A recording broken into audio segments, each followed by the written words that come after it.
дәл кісі сияқты менің күйеуім өйстіп айтатын. Ауырып жүргенімде үйге келетінде далбай болып, ой шешең сен точно андай далбай болып қалыпсың ғой деп боқтап кететін ғой. Ол келген кезде енді ана қорқынышымның бәрін үйіп төгіп айтып жылаймын ғой. Бүйтейін деп жатырмын, үйтейін деп жатырмын, сөйтейін деп жатырмын деп. Сен точно псих болып қалыпсың ғой, далбай болып қалыпсың ғой дейтін. Екінші қызымды босанғанда ғой сол қатты асқынғаным соншалықты, анау бөпемде бар ғой қызымды. Ол кезде андай ағаш терезелер еді, өкіметтің ағаш терезелер, қазір пластик қойып қойғанбыз ғой.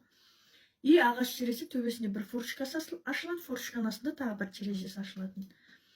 Үйде терезелерді жауып тастаймын ғой, потому что қызымды форточкадан лақтырып жібергім келеді ғой, сенесіздер ме?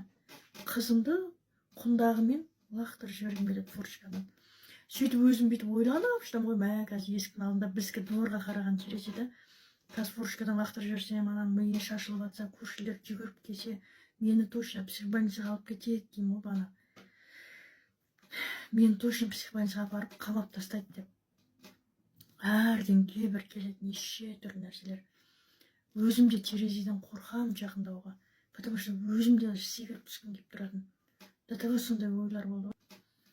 Анау қызымды еміздіремай ол мәмеге жабысады ғой. Басын еміп жатса тартып аузын алмайды мәмемнен. Мен оның миын шұқылаймын, мен тез еміздіріп бүйтіп алысқа бүйтіп лақтырып жібергім келеді да, потому что қызыма бір бәле жасап қоямын деп қорқатынмын.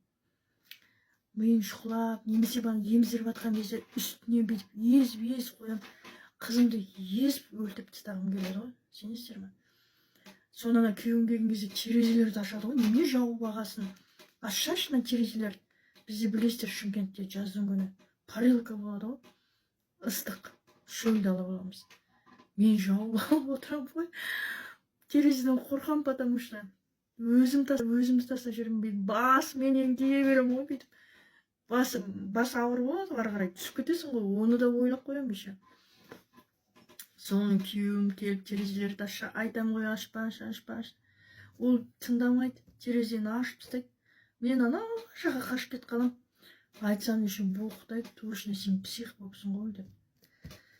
Сондай неше түрлі бастан не өтпеді, не көрмедім.